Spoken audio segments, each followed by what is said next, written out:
Suami diborgol di tangga, peluan cantik bakar suami, kecewa gaji 13. Gaji 13 ditenggarai jadi pemicu oknum peluan berinisial FN tega membakar suaminya RDW.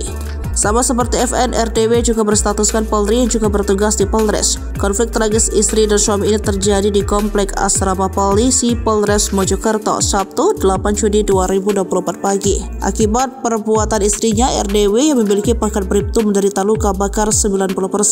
Kapolres Mojokerto Kota AKBP Daniel Somanonasa Marunduri mengatakan kejadian bermula saat mengecek ATM milik suaminya. Ia lalu mendapati ada gaji 13 senilai 2,8 juta. Setelah itu terduga pelaku menghubungi korban mengklarifikasi untuk apa uang tersebut sehingga tersisa 800.000. Bribtu FN lantas menyuruh korban untuk pulang. Perempuan itu disebut sempat membeli bensin eceran dan mengancam akan membakar ketiga anak mereka jika korban tak pulang. Korban akhirnya pulang dan sempat berganti baju. Pelaku sempat memborgol tangan suaminya itu dan dikaitkan ke tangga di garasi rumah. Keduanya disebut sempat cekcok sebelum akhirnya FN menyiram bensin ke sekujur tubuh Rian. Api berhasil dipadamkan setelah mendapat pertolongan seorang rekan sesama penghuni asrama polisi. Rian kemudian dilarikan ke Rumah Sakit Umum Daerah Kota Mojokerto. Korban masih dirawat di RSUD Kota Mojokerto, kata Daniel.